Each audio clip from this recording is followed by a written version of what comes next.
ನಮಸ್ಕಾರ ಎಲ್ಲರಿಗೂ.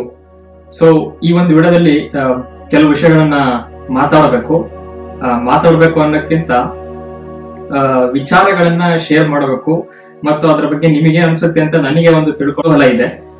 So Nevill ನ ಪರಿಚಯನ ನಾನು ಆಲ್ರೆಡಿ ಈ ನಮ್ಮ ಚಾನೆಲ್ಗಳ ಮೂಲಕ ವಿಡಿಯೋಗಳ ಮೂಲಕ ಮಾಡ್ತಾ ಬಂದಿದ್ದೀನಿ. ನೆವಿಲ್ ನ ಒಂದು ಭಾಷಣದ ಬಗ್ಗೆ ಈ ಒಂದು ವಿಡಿಯೋದಲ್ಲಿ ಮಾತಾಡ್ತೀನಿ. ಅವನು ಔಟ್ ಆಫ್ ದ ವರ್ಲ್ಡ್ ಅಂತ ಒಂದು ಭಾಷಣವನ್ನ ಕೊಟ್ಟಿದ್ದ. ಇದ್ರ ಬಗ್ಗೆ ಲೈಕ್ ಆಡಿಯೋ ಬುಕ್ ಗಳಿದಾವೆ, ಮತ್ತೆ ಕೆಲವೊಂದು ಬುಕ್ ಅಲ್ಲಿ ಕೂಡ ಬರೆದಿದೆ. ಫೀಲಿಂಗ್ ಇಸ್ ದ ಸೀಕ್ರೆಟ್ ಅಂತ ಒಂದು ಬುಕ್ ಇದೆ, ಅದರಲ್ಲೂ ಕೂಡ ಇದು ಪ್ರಸ್ತಾಪ ಆಗಿದೆ. ಔಟ್ ಆಫ್ ದ ವರ್ಲ್ಡ್ ಅಂತ ಅಂದ್ರೆ ಈ ಜಗತ್ತಿನಿಂದ ಹೊರಗಡೆ ನನಗೆ ಕೆಲವೊಂದು ವಿಚಾರಗಳು ಗೊತ್ತಾಯ್ತು. ನೆವಿಲ್ ಇಲ್ಲಿ ಮ್ಯಾನಿಫೆಸ್ಟೇಷನ್ ಬಗ್ಗೆ ಮಾತಾಡ್ತಾ ಇದ್ದಾನೆ. ಸೊ ಬೇಸಿಕಲಿ ನಮಗೆ ಏನ್ ಗೊತ್ತಿದೆ, ಒಂದನ್ನ ವಿಜುವಲೈಸ್ ಮಾಡ್ಬೇಕು, ಒಂದನ್ನ ಇಮ್ಯಾಜಿನ್ ಮಾಡಬೇಕು ಮ್ಯಾನಿಫೆಸ್ಟ್ ಮಾಡುವಾಗ. ಆಮೇಲೆ ಅದನ್ನ ಸೀನ್ ಕನ್ಸ್ಟ್ರಕ್ಟ್ ಮಾಡಬೇಕು, ಅದಕ್ಕೆ ರಿಯಾಲಿಟಿ ತರ ಫೀಲ್ ಮಾಡಬೇಕು. ಫೀಲಿಂಗ್ ಇಸ್ ದ ಸೀಕ್ರೆಟ್ ಅಂತ ಅದಕ್ಕೆ ಹೇಳಿರೋದು. ಹಂಗ್ ಮಾಡ್ಬಿಟ್ಟು ಲೈಕ್ ಆ ತರ ಘಟನೆ ನಡೆಯುತ್ತೆ ಅಂತ ಓದಿದ್ರೆ ಅಂಡರ್ಸ್ಟ್ಯಾಂಡ್ ಆಗುತ್ತೆ. ಲೈಕ್ ವಿಡಿಯೋ ನೋಡ್ತೀವಿ ಎಲ್ಲ ಅರ್ಥ ಆಗುತ್ತೆ. ಆದರೆ ಈ ತರ ಮ್ಯಾನಿಫೆಸ್ಟೇಷನ್ ಮಾಡುವಾಗ ನಾವು ಮಾಡ್ತಿರೋದು ಕರೆಕ್ಟ್ ಆಗಿದೆಯೋ ಇಲ್ವೋ ಅಂತ ಹೇಗ್ ಗೊತ್ತಾಗುತ್ತೆ? ಅದಕ್ಕಿಂತ ಈ ತರ ರಿಫ್ರೇಸ್ ಮಾಡ್ತೀನಿ. ನಾವು ಮ್ಯಾನಿಫೆಸ್ಟೇಷನ್ ಮಾಡ್ತಿರೋದು ಎಲ್ಲಿ ನಡೀತಾ ಇದೆ ಅಂತ ನಾವ್ ಹೆಂಗ್ ನೋಡೋದು? ಈಗ ಫಾರ್ ಎಕ್ಸಾಂಪಲ್ ಮೂವಿ ನೋಡ್ತಿರ್ತೀರ ಅಂತಂದ್ಮೇಲೆ ಕೆಳಗಡೆ ಬಾರ್ ಇರುತ್ತೆ, ಪ್ಲೇ ಬಾರ್. ಅದನ್ನ ನೀವು ನೋಡ್ಬಿಟ್ರೆ ಎಷ್ಟು ಟೈಮ್ ಆಗಿದೆ, ಇನ್ ಎಷ್ಟು ಗಂಟೆಗೆ ಮೂವಿ ಮುಗಿಯುತ್ತೆ ಎಲ್ಲ ನೋಡ್ಬೋದು. ಆದ್ರೆ ಈ ಮ್ಯಾನಿಫೆಸ್ಟೇಷನ್ ಮಾಡುವಾಗ ಯಾವ ಟೈಮಿಗೆ ಇದು ಮ್ಯಾಕ್ಸಿಮಮ್ ಆಗುತ್ತೆ, ಯಾವ ಒಂದು ದಿನಕ್ಕೆ ಇದು ಕರೆಕ್ಟ್ ಆಗಿ ಮ್ಯಾನಿಫೆಸ್ಟೇಷನ್ ಆಗುತ್ತೆ. ಸೊ ಈ ತರ ಒಂದು ಜನರಿಗೆ ಡೌಟ್ ಇದೆ ಅಂತ ಹೇಳಿ ಅವನು ಮಾತಾಡ್ತಾನೆ. ಯಾವುದೇ ಇನ್ಸ್ಟಂಟ್ ಅಲ್ಲಿ ಅದು ಬೆಳಿಗ್ಗೆ ಅಂತಲ್ಲ, ರಾತ್ರಿ ಅಂತಲ್ಲ, ನಿನ್ನೆ ಅಲ್ಲ, ಮೊನ್ನೆ ಅಲ್ಲ, ಯಾವುದೇ ಒಂದು ಸಮಯದಲ್ಲಿ ಒಂದನ್ನು ನೀವು ಇಮ್ಯಾಜಿನ್ ಅಥವಾ ಒಂದನ್ನು ನೀವು ವಿಷನ್ ಅಂತ ಒಂದು ಲೈಕ್ ಮೈಂಡ್ ಅಲ್ಲಿ ಬಂದ್ರೆ ಆ ಕ್ಷಣಕ್ಕೆ ಅದು ಆಗೋಗ್ಬಿಟ್ಟಿರುತ್ತೆ. ಹೆಂಗೆ ಇದು ಪ್ರೂಫ್ ಹೆಂಗೆ? ಈಗ ಫಾರ್ ಎಕ್ಸಾಂಪಲ್ ಈಗ ನೀವೇ ಫಾರ್ ಎಕ್ಸಾಂಪಲ್ ಕಣ್ಣು ಮುಚ್ಚಿಬಿಟ್ಟು ಒಂದು ಗುಡ್ಡ ಪ್ರದೇಶ, ಅದರ ಪಕ್ಕಕ್ಕೆ ಒಂದು ದೊಡ್ಡ ಸಮುದ್ರ ಇದೆ. ಆ ಸಮುದ್ರವನ್ನು ನೋಡ್ತಾ ನೀವು ಆ ಗುಡ್ಡದ ಮೇಲೆ ನಿಂತಿದ್ದೀರಾ, ದೂರದಲ್ಲಿ ಒಂದು ಹಡಗು ಬರ್ತಿದೆ. ಇದನ್ನ ನೀವು ಇಮ್ಯಾಜಿನ್ ಈಗ ಮಾಡಿ ಅಂತಂದ್ರೆ ಇದು ನಡೀತಾ ಇರುತ್ತೆ, ಘಟನೆ ಈ ಕ್ಷಣಕ್ಕೆ ನಡೀತಾ ಇರುತ್ತೆ. ಆದ್ರೆ ಎಲ್ಲಿದೆ ಅನ್ನೋ ಒಂದು ಕ್ವಶನ್ ಎಲ್ಲರಿಗೂ ಕಾಡಂತದ್ದು. ಇದೇ ತರ ನೀವು ಯಾವ್ದೇ ಒಂದು ಡ್ರೀಮ್ ಮಾಡುವಾಗ ಎಲ್ಲಿದೆ ಇದು, ಈ ಪ್ರಪಂಚ ಎಲ್ಲಿದೆ? ಕಣ್ಮುಚ್ಚಿದಾಗ ಏನೋ ಕಾಣ್ತಾ ಇದೆ, ಬಟ್ ಇದು ಎಲ್ಲಿದೆ? ನೆವಿಲ್ ಹೇಳ್ತಾ ಹೋಗ್ತಾನೆ. ಯಾವ ಇನ್ಸ್ಟೆಂಟ್ ಅಲ್ಲಿ ನೀವು ಈ ತರ ಇಮ್ಯಾಜಿನ್ ಮಾಡ್ತಿರೋ ಅವಾಗ್ಲೇ ಅದು ಕ್ರಿಯೇಟ್ ಆಗ್ಬಿಟ್ಟಿರುತ್ತೆ. ಕ್ವಾಂಟಮ್ ಕ್ರಿಯೇಷನ್ ಅಂತ ಏನ್ ಕರೀತಾರಲ್ಲ, ಮಲ್ಟಿವರ್ಸ್ ಅಲ್ಲಿ ಅಂದ್ರೆ ಅನಂತ ಪಾಸಿಬಲ್ ವೇಸ್ ಗಳಿದಾವೆ. ಆ ವೇಸ್ ಅಲ್ಲಿ ಯಾವ್ದು ಬೇಕು ಅಂತ ನೀವು ಚೂಸ್ ಮಾಡ್ಬೇಕು, ಆರ್ಡರ್ ಮಾಡ್ಬೇಕು. ಎಷ್ಟೊಂದು ಡ್ರಿಂಕ್ಸ್ ಗಳಿದಾವೆ, ಯಾವ್ದು ಬೇಕಂತ ನೀವು ಆರ್ಡರ್ ಮಾಡ್ಬೇಕು. ಅದೇ ತರ ಅದು 4th ಡೈಮೆನ್ಷನ್ ಅಲ್ಲಿ ಆಗ್ತಾ ಇರುತ್ತೆ. ಈಗ ನಾವು ಉದ್ದ ಅಗಲ ಮತ್ತೆ ಎತ್ತರ ಅಂತ ನೋಡ್ತೀವಲ್ಲ, ಅದು 3D ಅಂತ ಕರಿತೀವಲ್ಲ. ಅಂದ್ರೆ ಈಗ ನಾವು ನೋಡ್ತಿರೋ ಪ್ರಪಂಚ 4th ಡೈಮೆನ್ಷನ್ ಅಂದ್ರೆ ಟೈಮ್ ಕೂಡ ಇದ್ರ ಜೊತೆಗೆ, ಉದ್ದ ಅಗಲ ಎತ್ತರ ಜೊತೆಗೆ ಟೈಮ್ ಕೂಡ ಆಡ್ ಆಗುತ್ತೆ. ಸೊ 4D ಅಲ್ಲಿ ಇದು ನಡೀತಾ ಇರುತ್ತೆ.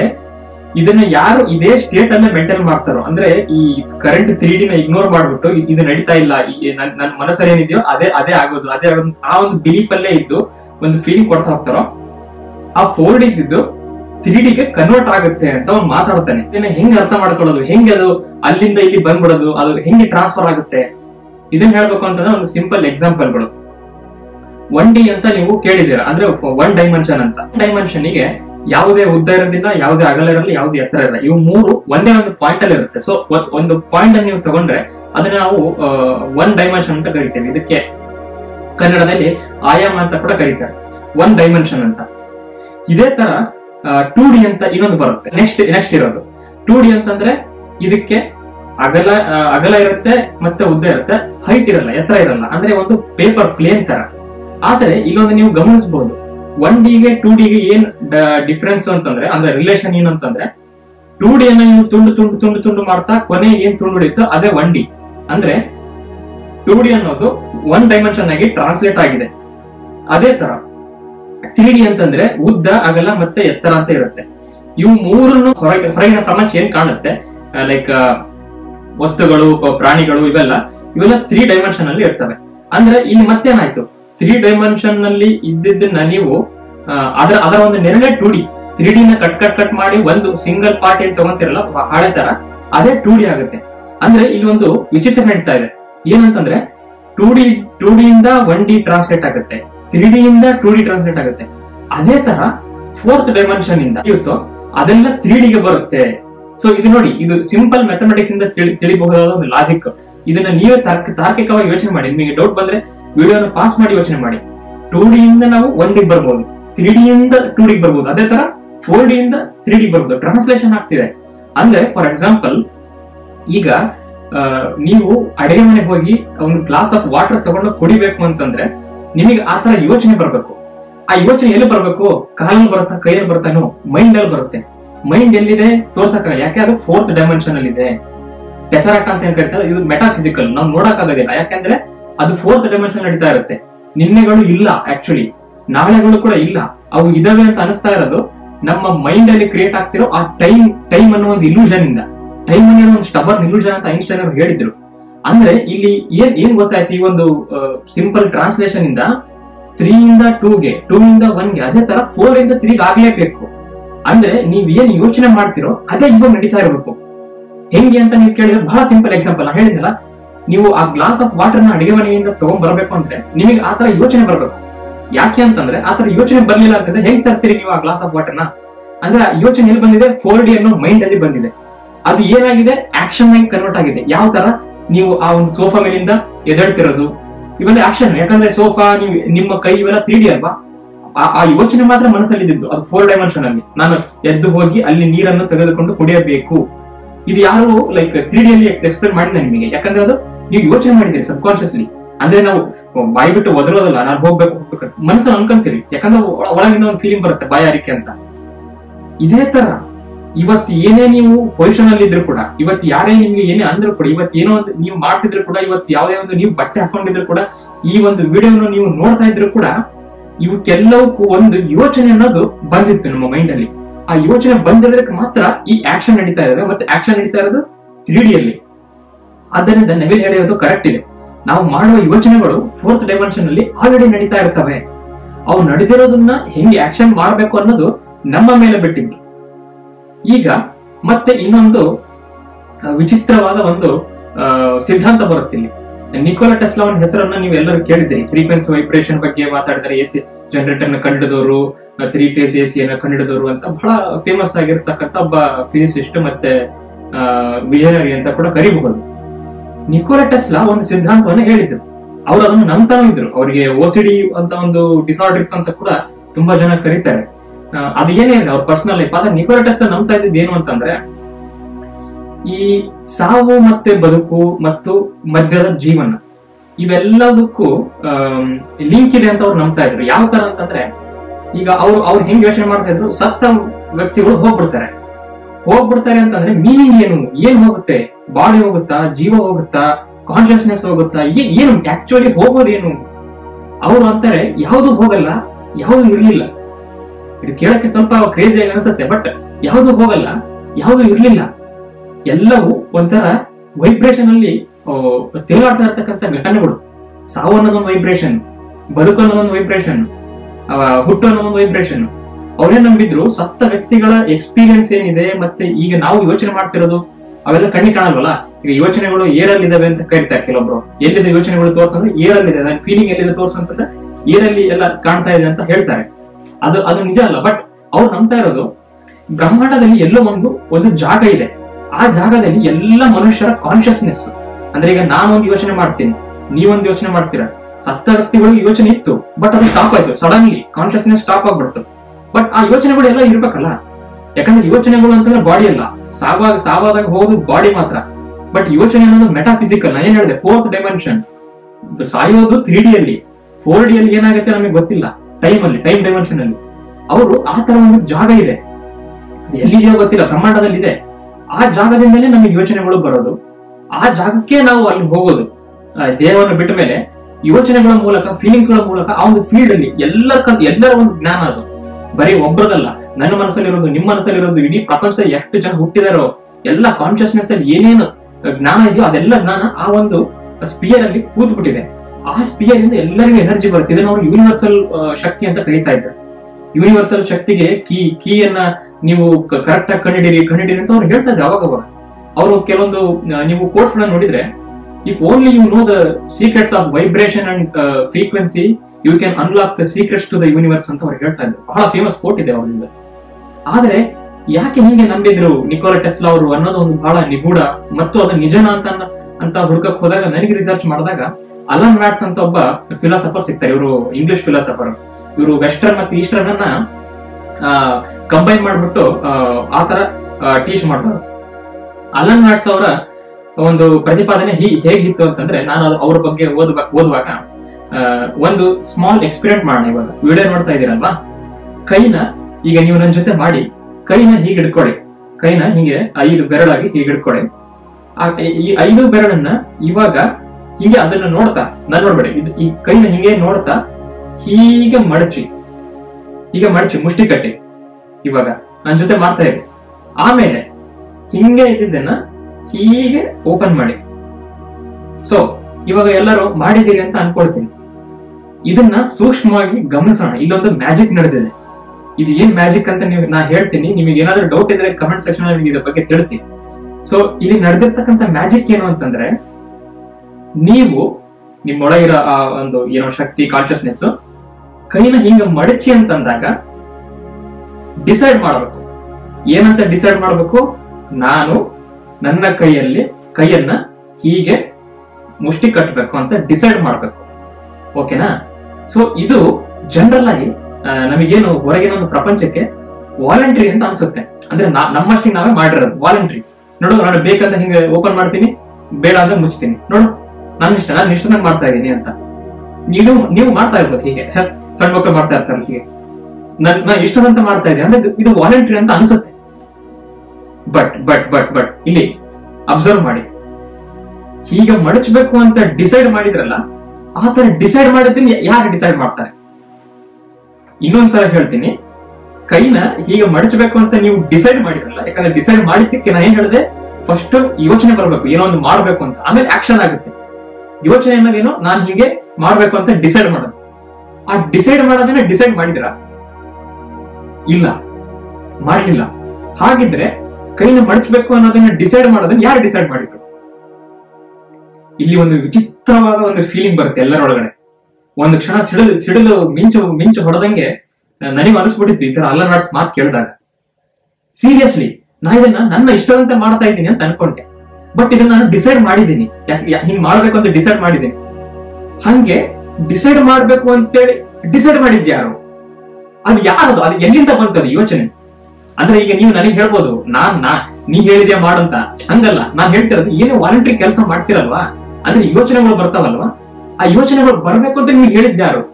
ಎಲ್ಲಿಂದ ಬರ್ತಾವ ಯೋಚನೆಗಳು?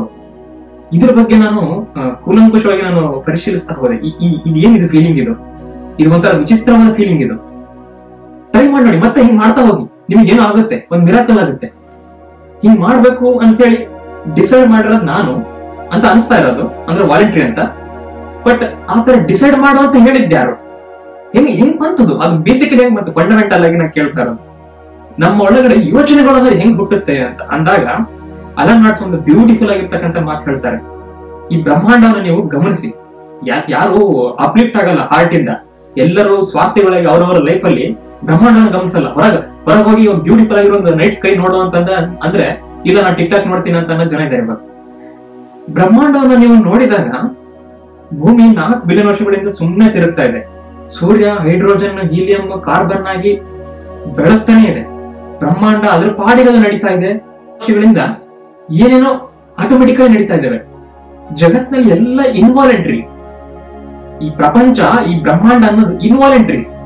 ಅಂದ್ಮೇಲೆ ಈ ಪ್ರಪಂಚದ ಭಾಗವಾಗಿರುವ ನಾವು ವಾಲಂಟ್ರಿ ಆಗಿರಕ್ಕೆ ಹೆಂಗ್ ಸಾಧ್ಯ ಅಂದ್ರೆ ನೀವು ಹೇಳ್ತೀರಿ ಉತ್ತಮರು, ನಮ್ಮೊಳಗಡೆ ಈಗೋ ಅನ್ನೋದಿದೆ ಸುಧೀಂದ್ರ. ಬ್ರಹ್ಮಾಂಡ ನಿರ್ಜೀವ, ಅದಕ್ಕೊಂದು ಜೀವ ಇಲ್ಲ. ಅದಕ್ಕೆ ಭೂಮಿ ಸುಮ್ಮನೆ ಸುತ್ತಾ ಇರುತ್ತೆ ಅಂತಂದ್ರೆ ಅದಕ್ಕೆ ಜೀವ ಇಲ್ಲ. ಅದೊಂದು ಆಕ್ಟ್ ಅಷ್ಟೇ. ಅದೊಂದು ಘಟನೆ, ಅದಕ್ಕೆ ಜೀವ ಇಲ್ಲ. ನನ್ನೊಳಗಡೆ ಜೀವ ಇದೆ, ನನ್ನೊಳಗಡೆ ಕಾನ್ಶಿಯಸ್ನೆಸ್ ಇದೆ. ಆ ಕಾನ್ಶಿಯಸ್ ನಾನು ಕಂಟ್ರೋಲ್ ಮಾಡ್ತೀನಿ. ಮೈ ಫ್ರೆಂಡ್ಸ್, ನಾನು ಹೇಳ್ತಾ ಇದ್ದೀನಿ, ನಾವೊಂದು ಏನೋ ಕಂಟ್ರೋಲ್ ಮಾಡ್ತೀವಿ, ನಾವೊಂದೇನೋ ಒಂದು ಡಿಸೈಡ್ ಮಾಡ್ತೀವಿ ಅನ್ನೋದೇ ಒಂದು ದೊಡ್ಡ ಇಲ್ಯೂಷನ್. ಇದು ನನಗೆ ಮುಂಚೆ ನಂಬಕ್ ಆಗಿರ್ಲಿಲ್ಲ. ಅಲನ್ ವ್ಯಾಟ್ಸ್ ನಾನು ನೀಟಾಗಿ ಅಧ್ಯಯನ ಮಾಡಿದ್ದೀನಿ. ನಮ್ಮ ಕೈಯಲ್ಲಿ ಏನೋ ಮಾಡ್ತಾ ಇಲ್ಲ. ಈ ಪ್ರಪಂಚ ನಮಗೆ ಬರೋ ಯೋಚನೆಗಳು ಇವೆಲ್ಲ ಇನ್ವಾಲಂಟ್ರಿ. ನಮ್ಮ back deep of the mind, back of the mind, ಬರೀ ಕಾನ್ಶಿಯಸ್ನೆಸ್ ಮೈಂಡ್ ಅಲ್ಲ, ಸಬ್ ಕಾನ್ಶಿಯಸ್ ಅಲ್ಲ, ಅದರ ಆಳಕ್ಕೆ ಹೋದಂಗೆಲ್ಲ ನಮ್ಗೆ ಗೊತ್ತಿದೆ ನಾವು ಯಾರು ಅಂತ. ನಮಗೆ ಗೊತ್ತಿದೆ ನಾವು ಎಲ್ಲಿಂದ ಬಂದಿದೀವಿ ಅಂತ. ನಮ್ಮ ಬಾಡಿಗೆ ಗೊತ್ತಿದೆ, ನಮ್ಮ ಮನಸ್ಸಿಗೆ ಗೊತ್ತಿಲ್ಲ. ನಮ್ಮ ಬಾಡಿ ಏನಂತ ಗೊತ್ತಿದೆ, ನಾನೇ ಯೂನಿವರ್ಸ್ ಅಂತ. ಆ ಗೊತ್ತಿರ್ತಕ್ಕಂಥ ಫೀಲಿಂಗು ನನ್ನೊಳಗಷ್ಟೇ ಅಲ್ಲ, ಜೀವ ಅಂತ ಯಾವ್ಯಾವ ಒಂದು ಅನಿಮಲ್ಸ್ಗಳು, ಆರ್ಗಾನಿಸಮ್ಸ್ಗಳು ಮನುಷ್ಯರಿಗೆ ಇದೆಯೋ ಆ ಎಲ್ಲರೊಳಗಡೆ ಆ ಒಂದು ಯೋಚನೆ ಇದೆ. ಇದನ್ನ ಜರ್ಮನ್ ಅಲ್ಲಿ ಹಿಂಟರ್ ಗೆಡಾಂಕ್ ಅಂತ ಕರೀತಾರೆ. ಅಂದ್ರೆ ಹಿಂದೆ ಅಡಗಿರುವ ಒಂದು ಯೋಚನೆ ಅಂತ. ಅದು ಏನ್ ಯೋಚನೆ? ಮೂಲದಲ್ಲಿ ನಾವು ಯಾರು ಅಂತ ನಮ್ಮ ಬಾಡಿಗೆ ಗೊತ್ತಿದೆ. ನಾವೇ ಆ ಯೂನಿವರ್ಸ್, ಬ್ರಹ್ಮಾಂಡ ಅಂತ ಏನ್ ನೋಡ್ತೀವಿ. ವೇದಾಂತಗಳನ್ನ ಯಾಕೆ ಮತ್ತೆ ಕ್ವಾಂಟಮ್ ಫಿಸಿಸ್ಟ್ಗಳು ಅಧ್ಯಯನ ಮಾಡಿದ್ರು? ಶ್ರೋಡಿಂಜರ್ ಯಾಕೆ ಅವನು ನಾಯಿಗೆ ಆತ್ಮನಂತೆ ಸೇರಿಟ್ಟಿದ್ದ?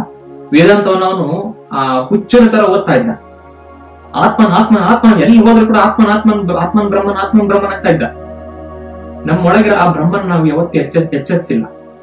ನಾವೇನ್ ಅನ್ಕೊಂಡಿದೀವಿ, ನಮಗೆ ಬರ್ತಾ ಇರ್ತಕ್ಕಂಥ ಯೋಚನೆಗಳು ನಾವೇ ಮಾಡೋದು, ನಮ್ಮ ಕೈಯಲ್ಲಿ ಏನೋ ಒಂದು ಕಂಟ್ರೋಲ್ ಇದೆ, ಲೈಫ್ ನಮ್ಮ ಕೈಯಲ್ಲಿ ಕಂಟ್ರೋಲ್ ಇದೆ ಅಂತಂದ್ರೆ. ಬಟ್ ಇದು ಒಂದು ಇನ್ವಾಲಂಟ್ರಿ ಅಂತ ಕೇಳಿದಾಗ ನನಗೆ ಕೂಡ ಶಾಕ್ ಆಯ್ತು. ಹಾಗಿದ್ಮೇಲೆ ನೀವು ಒಂದು ಕ್ವಶನ್ ಕೇಳ್ತೀರಿ, ಮತ್ತೆ ಈ ಲಾ ಆಫ್ ಅಟ್ರಾಕ್ಷನ್ ಅಂತಂದ್ರೆ ನಮ್ಮ ಯೋಚನೆಗಳಿಗೆ ತಕ್ಕಂತೆ ನಮ್ಮ ಒಂದು ಫ್ಯೂಚರ್ ಆಗುತ್ತೆ ಅಂತ ಹೇಳ್ತೀಯ. ಇಲ್ಲಿ ನಮ್ಮ ಯೋಚನೆನೇ ಇಲ್ಲ ಅಂತಂದ್ರೆ ಮತ್ತೆ ಹೆಂಗಾಗತ್ತೆ ಇದು? ಇಲ್ಲಿ ಮತ್ತೆ ಬರುತ್ತೆ. ಇಲ್ಲಿ ನಾವು ಯಾವ ಒಂದು ಬ್ರಹ್ಮಾಂಡವನ್ನ ನಮಗೆ ಇನ್ವಾಲಂಟ್ರಿ ಆಗಿ ನಡೆಸ್ತಾ ಇದ್ದೇವೆ ಅಂತ ಹೇಳ್ತಾ ಇದ್ವೋ ಅದೇ ನಾವು. ಅಂದ್ರೆ ಇಂಡೈರೆಕ್ಟ್ಲಿ ನಮ್ಮ ಯೋಚನೆಗಳು ಯಾವ ಒಂದು ಬ್ರಹ್ಮಾಂಡದಿಂದ ಬರ್ತಾ ಇದಾವೋ ಅದೇ ಬ್ರಹ್ಮಾಂಡವೇ ನಾವು. ಇಲ್ಲಿ ಅಟ್ ಎ ಟೈಮ್ ನಾ ಏನ್ ಹೇಳ್ತಾ ಇದ್ದೀನಿ, ಇದು ಕ್ಲಿಷ್ಟಕರ ಅದ್ವೈತ. ನನ್ನೊಳಗಿನ ಆ ಆತ್ಮನ್ನೇ ಬ್ರಹ್ಮನ್ ಎಂಬ ಅರಿವಾದಾಗ ನಿನಗೆ ಹೊರಗೆ ಒಳಗೆ ಅಂತೇಳಿ ಆ ಒಂದು ಈಗೋ ಇದೆಯಲ್ಲ, ego is a big joke. Ego ಅನ್ನೋದು ಒಂದು ದೊಡ್ಡ ಜೋಕ್. ಅದನ್ನ ನನ್ನಿಂದ ನಿನ್ನಿಂದ ದೂರ, ಲೈಕ್ ನಾವಿಬ್ರು ದೂರ ಅಂತ ಅನ್ನಂಗ್ ಮಾಡ್ತದ. ಅದೊಂದು ದೊಡ್ಡ ಜೋಕ್ ಅದು ಈಗೋ ಅನ್ನೋದು. ನನ್ನೊಳಗಿನ ಆ ಆತ್ಮನ್ನೇ ಆ ಬ್ರಹ್ಮನ್ ಅಂತ ಯಾವಾಗ ಅರಿವಾಗುತ್ತೆ, ಯಾವ ಕ್ಷಣಕ್ಕೆ ಅರಿವಾಗುತ್ತೋ ಆ ಕ್ಷಣಕ್ಕೆ ನಿನಗೆ 4D ಯಾವುದು 3D ಯಾವುದು ಡಿಫ್ರೆನ್ಸ್ ಮರ್ತೋಗಿ, ನನ್ನ ಯೋಚನೆಯಿಂದ ನಾನೇನೋ ಕ್ರಿಯೇಟ್ ಮಾಡ್ತಿದ್ದೀನಿ ಅನ್ನೋದು ಮರ್ತು ಹೋಗಿ, ನಾನೇ ಆ ಬ್ರಹ್ಮಾಂಡವಾಗಿ ನನ್ನ ಮೂಲಕ ನನ್ನೊಳಗೆ ಹರಿತಾ ಇದ್ದೀನಿ ಅಂತ ಒಂದು ಫೀಲಿಂಗ್ ಬರುತ್ತೆ. ಇದಕ್ಕೆ ಎನ್ಲೈಟನ್ಮೆಂಟ್ ಅಂತ ಕರೀತಾರೆ. ನಾನು ಮುಂಚೆ ನಂಬಿರಲಿಲ್ಲ ಎನ್ಲೈಟನ್ಮೆಂಟ್ ಗಳು ಆಗುತ್ತೆ ಅಂತಂದ್ರೆ ನನಗೆ ನಂಬಿಕೆ ಇರಲಿಲ್ಲ. ಯಾಕಂದ್ರೆ ಈವನ್ ಜಿದ್ದು ಕೃಷ್ಣಮೂರ್ತಿ ಕೂಡ ಅದನ್ನೇ ಹೇಳ್ತಾ ಇದ್ರು, there can't be a feeling called, there can't be experience called enlightenment ಅಂತ. ಬಟ್ ನಾನ್ ನಂಬಿರೋ ಎನ್ಲೈಟನ್ಮೆಂಟ್ ಯಾವ ತರ ಅಂತಂದ್ರೆ ಯಾವತ್ತಿಗೂ ಅವು ಸಡನ್ ಆಗೋ ಎನ್ಲೈಟನ್ಮೆಂಟ್. ಹೀಗೆ ಫೀಲಿಂಗ್ ಆಗ್ಬೇಕು ಅಂದ್ರೆ, ಫಾರ್ ಎಕ್ಸಾಂಪಲ್ ನನ್ನ ಕಂಟ್ರೋಲ್ ಇದೆ ಅಂತ ಹೇಳಿ ಅದೇನ್ ಹೇಳ್ತಾ ಇದೀನಿ, ಅದು ಬ್ರಹ್ಮಾಂಡವೇ ನನ್ನ ಮೂಲಕ ಮಾಡಿಸ್ತಾ ಇದೆ ಅಂತ ಆತರ ಗೊತ್ತಾಗ್ಬೇಕು ಅಂತಂದ್ರೆ ಎನ್ಲೈಟನ್ಮೆಂಟ್ ಆಗೋದು ತುಂಬಾ ಅವಶ್ಯಕ ಇದೆ ಎಲ್ಲರಿಗೂ. ಆದ್ರೆ ಇದು ಎಲ್ಲರಿಗೂ ಆಗುತ್ತಾ? ನಾನ್ ನಂಬಿರೋ ಒಂದು ಎನ್ಲೈಟನ್ಮೆಂಟ್ ಯಾವ ತರ ಅಂತ, ಸಡನ್ ಎನ್ಲೈಟನ್ಮೆಂಟ್ ಯಾವತ್ತಿಗೂ ಸಡನ್ ಆಗಿ ಆಗೋದು. ರಾಮಕೃಷ್ಣರ ಉಪದೇಶಾಮೃತ ಬುಕ್ ಓದುವಾಗ ಒಂದು ವಿಚಿತ್ರ ಒಂದು ಕತೆ ಓದ್ದೆ ನಾನು. ಅವ್ರ ಶಿಷ್ಯರಿಗೆ ಹೇಳ್ತಾ ಇದ್ರು, ಈಗ ಒಬ್ರು ನ್ಯೂಲಿ ಮ್ಯಾರಿಡ್ ಕಪಲ್ ಇದ್ರಂತೆ. 5 ತಿಂಗಳು 6 ತಿಂಗಳು ಆಗಿತ್ತು. ಹೊಸ ಡ್ರೆಸ್ ಎಲ್ಲ ಕೊಡಿಸ್ತಾ ಇದ್ದವ್ರ ಹೆಂಡತಿಗೆ. ಒಂದು ದಿನ ಹೆಂಡತಿ ಆಧ್ಯಾತ್ಮ ಎಂದರೇನು, ಯಾಕೆ ಬೇಕು, ಆ ಬುಕ್ ಹೆಸರು ಆಧ್ಯಾತ್ಮ ಎಂದರೇನು, ಯಾಕೆ ಬೇಕು ಅಂತ ಹೇಳಿ ಕುತ್ಕೊಂಡು ಓದ್ತಾ ಇರ್ತಾಳೆ. ಚೇರಲ್ಲಿ ಮೂಲೆಯಲ್ಲಿ ಚೇರ್ ಹಾಕೊಂಡು ಓದ್ತಾ ಇರ್ತಾಳೆ. ಗಂಡ ಕೆಲಸ ಮಾಡಿ ಬರ್ತಾನೆ. ಬಂದ್ಬಿಟ್ಟು ಹಿಂಗೆ ಕೂಡ್ತಾನೆ, ಎಲ್ಲ ಹೆಂಡತಿಯೇ ಏನನ್ನು ಓದುತ್ತಾ ಇದ್ದೀಯಾ, ನಾನು ಬಂದಾಗಿಂದ ನೋಡ್ತಾ ಇದ್ದೇನೆ, ಏನೋ ಓದ್ತಾ ಇದ್ದೀಯಾ ನೀನು ಮೂಲೆಯಲ್ಲಿ ಕೂತ್ಕೊಂಡು ಅಂತ ಕೇಳ್ತಾನೆ. ಹೆಂಡತಿ ನೋಡ್ತಾಳೆ, ಓ ಗಂಡ ನೀವು ಬಂದು ಬಿಟ್ಟಿರಾ, ನಾನು ಆಧ್ಯಾತ್ಮ ಎಂದರೇನು ಯಾಕೆ ಬೇಕು ಎಂದು ಓದುತ್ತಾ ಇದ್ದೇನೆ ಅಂತ ಹೇಳ್ತಾನೆ. ಅವನಿಗೆ ಆಶ್ಚರ್ಯ, ಎಲ್ಲ ಹೆಂಡತಿಯ ನಮ್ಮ ಮದುವೆಯಾಗಿ 5 ತಿಂಗಳಾಗಿದೆ 6 ತಿಂಗಳಾಗಿದೆ, ಇವಾಗಲೇ ನೀನು ಆಧ್ಯಾತ್ಮದ ಬಗ್ಗೆ ಓದ್ತಾ ಇದ್ದೀಯಾ, ಯಾಕೆ, ಅದ್ರಲ್ಲಿ ಏನಿದೆ ಆ ಬುಕ್ ಅಲ್ಲಿ, ಅಂತದ್ದೇನಿದೆ ಒಂದು ಸ್ಪೆಷಾಲಿಟಿ ಅಂತ ಹೆಂಡತಿ ಹೇಳ್ತಾಳೆ. ಅವಾಗ ಬುಕ್ ಓದ್ತಾ, ನನಗೆ ಎಲ್ಲ ಅರ್ಥ ಆಗುತ್ತಿದೆ ಗಂಡ, ಒಬ್ಬನು ಸನ್ಯಾಸಿ ಹೇಗೆ ಆಗುವನು ಅಂತ ಹೇಳಿ ಇದರಲ್ಲಿ ಒಂದು ಚಾಪ್ಟರ್ ಇದೆ, ಅದನ್ನು ಓದ್ತಾ ಇದ್ದೆ, ನನಗೆ ಅರ್ಥನೇ ಆಗ್ತಾ ಇಲ್ಲ. ಒಬ್ಬನು ಸನ್ಯಾಸಿ ಹೇಗೆ ಆಗುವನು ಅಂತ ನನಗೆ ಗೊತ್ತಾಗ್ತಾ ಇಲ್ಲ ಅಂತ.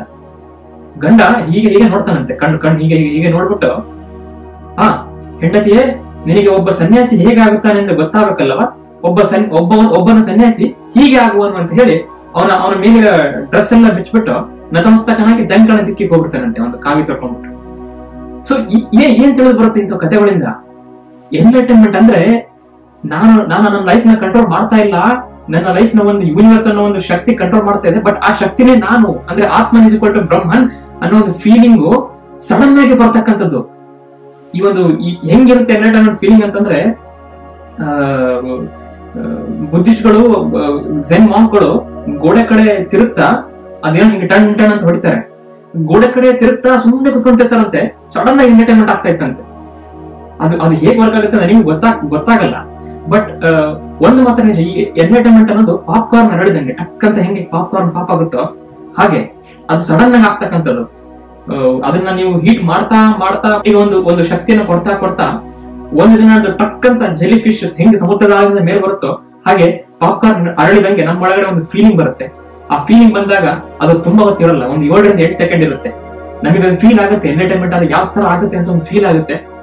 ಏನೋ ಒಂದು ವಿಚಿತ್ರವಾದ ಒಂದು ಶಕ್ತಿ ಮೈಯೆಲ್ಲ ಹರಿತಾ ಇದೆ ಅಂತ ಒಂದು ಬಿಲಿಯನ್ ಮೆಂಟಲ್ ಆರ್ಗ್ಯಾಸಮ್ ತರ ಒಂದು ಫೀಲಿಂಗ್ ಬಂದ್ಬಿಡುತ್ತೆ. ಆ ಫೀಲಿಂಗ್ ಬಂದ್ಬಿಟ್ಟು ನೆಕ್ಸ್ಟ್ ಏನಾಯ್ತು ನನಗೆ, ಏನಾಯ್ತು ಈ ನಾಗವಲ್ಲಿ ಹೆಂಗೆ ಗಂಗನ ಮೈಯಲ್ಲಿ ಬಂದ್ ಹೋಗ್ತಾ ಇತ್ತಲ್ಲ, ಅದೇ ತರ ಫೀಲಿಂಗ್ ಆಗೋದು. ಬಟ್ ಆ ತರ ದೆವ್ವ ಬರುತ್ತೆ ಅಂತಲ್ಲ, ಒಂದು ಎಕ್ಸಾಂಪಲ್ ಕೊಟ್ಟೆ, ಹೆಂಗೆ ಆ ಒಂದು ಗಂಗಾ ಮೈಯಲ್ಲಿ ನಾಗವಲ್ಲಿ ಬಂದ್ ಹೋಗ್ತಾ ಇರ್ತಾಳೋ ಹಾಗೆ ಮೈಯಲ್ಲಿ ಯಾರೋ ಒಂದು ಬಂದಂಗೆ. ನನ್ನ ಪ್ರಕಾರ ಮೋಸ್ಟ್ಲಿ ಆ ಮೂಮೆಂಟ್ ಅಲ್ಲಿ ನಮ್ಮೊಳಗಿರೋ ಆತ್ಮನಿಗೆ ಆ ಬೇಸಿಕ್, ನಾನು ಏನ್ ಹೇಳಿದೆ ಇಂಟರ್ವ್ಯೂ ಬೇಸಿಕ್ ಮೂಲದಲ್ಲಿ ಬ್ರಹ್ಮಾಂಡವೇ ನಾನು ಅಂತ ಆ ಒಂದು ಬ್ರಹ್ಮನ್, ಅವರಿಬ್ರು ಕ್ಲಾಶ್ ಆಗ್ತಾರೆ. ಅಲ್ಲಿ ಆತ್ಮನ್ ಮತ್ತೆ ಬ್ರಹ್ಮನ್ ಮೀಟ್ ಆಗ್ತಾರೆ. ಅವರಿಬ್ರು ಮೀಟ್ ಆದಾಗ ಅವ್ರಿಗೆ ಗೊತ್ತಾಗುತ್ತೆ, ನಾನು ಬೇರೆ ಅಲ್ಲ, ನೀನು ಬೇರೆ ಅಲ್ಲ, ನೀನೇ ನನ್ನ ಪ್ರತಿಫಲನೆ, ನಾನೇ ನಿನ್ನ ಒಂದು ಪ್ರತಿಫಲನ ಅಂತ. ನಿಮಗೆ ಇದೇ ತರಹದ ಮನಸ್ಸಿನ ವಿಷಯಗಳು ಮತ್ತು ಬ್ರಹ್ಮಾಂಡ ವಿಷಯಗಳು ಇಷ್ಟ ಆದಲ್ಲಿ ದಯವಿಟ್ಟು ನನ್ನ ಚಾನಲ್ ಸಬ್ಸ್ಕ್ರೈಬ್ ಮಾಡಿ. ಧನ್ಯವಾದಗಳು.